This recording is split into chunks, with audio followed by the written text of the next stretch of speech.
नमस्कार दोस्तों, आपका हमारे चैनल पर स्वागत है। उम्मीद करता हूं कि आप लोग भी अच्छे होंगे। जी हाँ दोस्तों, टीचर की तैयारी कर रहे स्टूडेंट्स के लिए बहुत बड़ी खुशखबरी। जी हाँ, EMRS यानी एकलव्य मॉडल रेजिडेंशियल स्कूल ने अपने नोटिफिकेशन जारी कर दिए हैं। नोटिफिकेशन PGT प्रिंसिपल और कुछ मिसलेनियस पोस्ट के लिए हैं। आइए अब नोटिफिकेशन को डिटेल में देखते हैं। ये इन्होंने इंडेक्स दिया हुआ है। इंडेक्स में आप देख सकते हैं कि क्या चीज़ किस पेज पे है। आप उसको उस हिसाब से सर्च करने में आसानी रहेगी।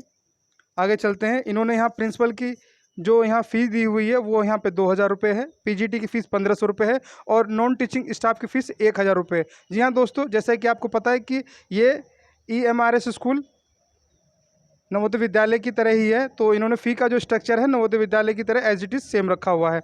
ऑनलाइन सबमिशन ऑफ एप्लीकेशन जो स्टार्टिंग हो जाएंगे ये आपको अभी हो चुके हैं और इसका जो लास्ट डेट है ये 31 जुलाई 2023 है। जी हाँ दोस्तों, last date of application filling है 31 जुलाई 2023। इस बात का विशेष ध्यान रखें और लास्ट डेट से पहले फॉर्म को फिल कर दें। आगे चलते हैं। मैं इसमें आपको बताऊंगा कि किस प्रकार इन्होंने अपना पूरा डिटेल नोटिफिकेशन जारी किया है। इसमें इन्होंने ये वैकेंसी दी हुई हैं, आप देख सकते हैं। यहाँ पे इन्होंने ये पोस्ट दी हुई है। प्रिंसिपल की 203 पोस्ट है। PGT की ये 2266 पोस्ट है। अकाउंटेंट की पोस्ट है। लैब असिस्टेंट की पोस्ट है। टोटल 4062 सीट है। आगे चलते हैं।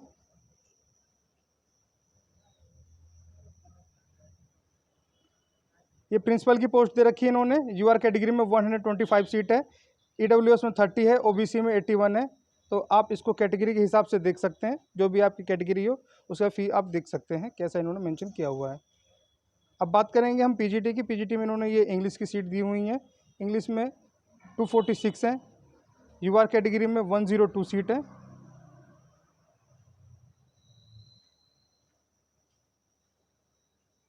वन सीट है। EWS में 20 सीट है। OBC में 54 सीट है। ऐसे आप देख सकते हैं। मैथ में 244 है। केमिस्ट्री में 169 है। फिजिक्स में 179 है। बायोलॉजी में 236 सीट हैं। हिस्ट्री में 185 सीट हैं। ज्योग्राफी में 154 सीट हैं। कॉमर्स में 140 है। इकोनॉमिक्स में 161 है और एक कंप्यूटर 172 सीट है।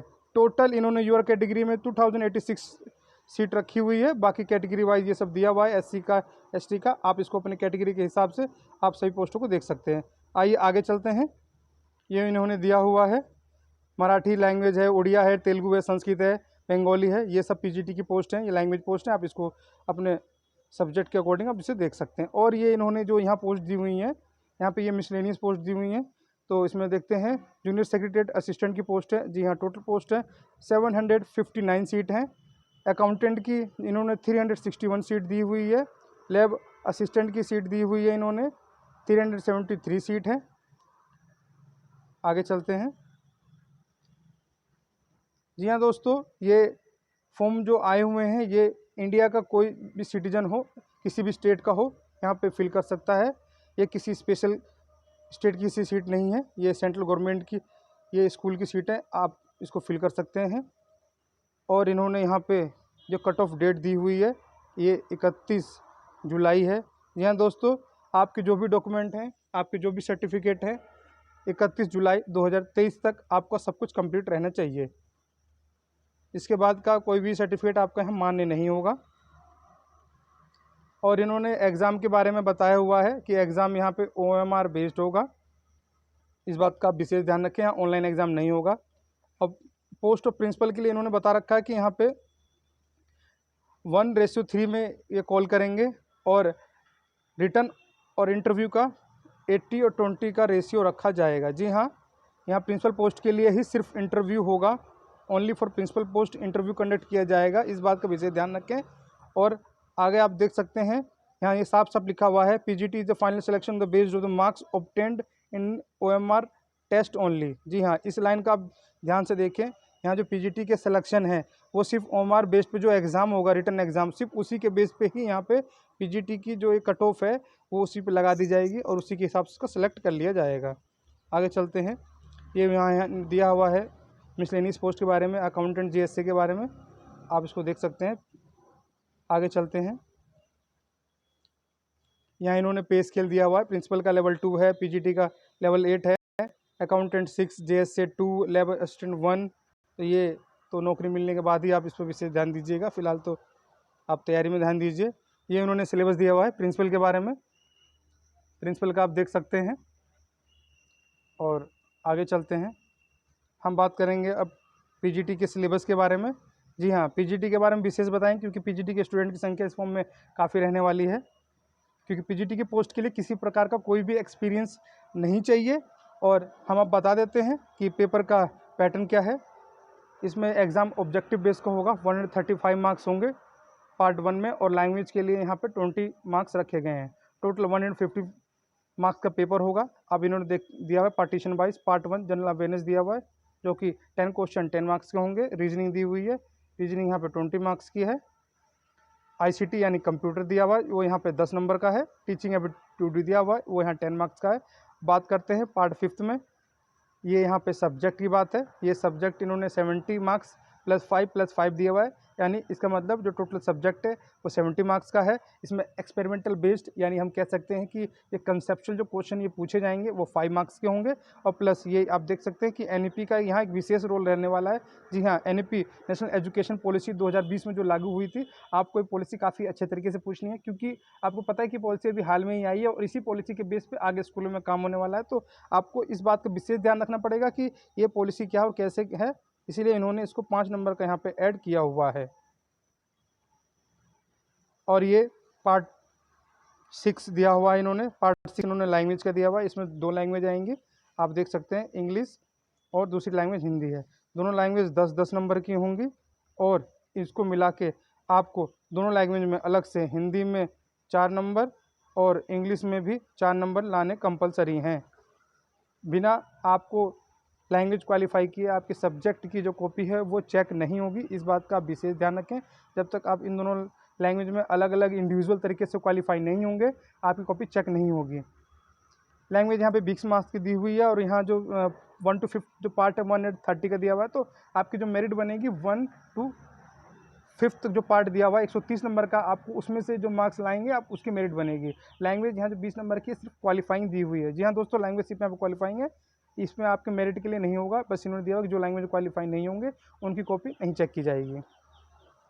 आगे चलते हैं, ये अकाउंटेंट का सिलेबस है। आप जो अकाउंट्स के स्टूडेंट होंगे इसको ध्यान से देख लीजिएगा। आगे चलते हैं, ये जूनियर सेक्रेटरी असिस्टेंट का है। आगे मूव करते हैं, लैब असिस्टेंट का है। और इन्होंने यहाँ पे साफ साफ मेंशन किया हुआ है कि जो एग्ज़ाम है, इस एग्ज़ाम में नेगेटिव मार्किंग रहने वाली है। यहाँ दोस्तों 0.25 मार्क्स यहाँ पे कट किए जाएंगे, यानी 1/4 की यहाँ पे नेगेटिव मार्किंग रहने वाली है। इस बात का अब यहाँ पे विशेष ध्यान रखें। सारा एग्ज़ाम यहाँ पे OMR पैटर्न पर होगा। जी हाँ, यहाँ पे ये exam complete exam OMR pattern पे ही होगा। जी हाँ दोस्तों, ऑनलाइन एग्ज़ाम नहीं होगा, इस बात को आप ध्यान रखें। यानी एग्ज़ाम जहाँ तक उम्मीद है सारे एग्ज़ाम एक ही शिफ्ट में एक सब्जेक्ट का कंडक्ट कर लिया जाएगा। नॉर्मलाइजेशन के बारे में यहाँ इन्होंने कुछ दिया नहीं है, इससे ये लग रहा है कि ये सारा एग्ज़ाम एक ही शिफ्ट में हो जाएगा। इस सिलेबस वगैरह को आप इसकी वेबसाइट पर देख सकते हैं। इन्होंने एडमिट कार्ड के बारे में सारी डिटेल दी हुई हैं, आप इसको देखते हैं। आगे चलते हैं, यूँ यहाँ इन्होंने क्राइटेरिया दिया हुआ है, क्या क्या एजुकेशन एलिजिबिलिटी क्राइटेरिया है, प्रिंसिपल का दिया हुआ है। आगे हम देखते हैं पीजीटी का।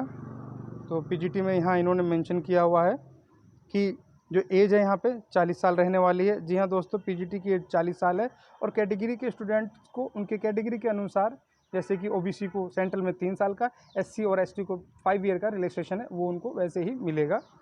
अब बात करते हैं कि पीजीटी इंग्लिश के लिए क्या चाहिए। मस्ट एमए इंग्लिश में चाहिए। पीजीटी हिंदी के लिए हिंदी चाहिए।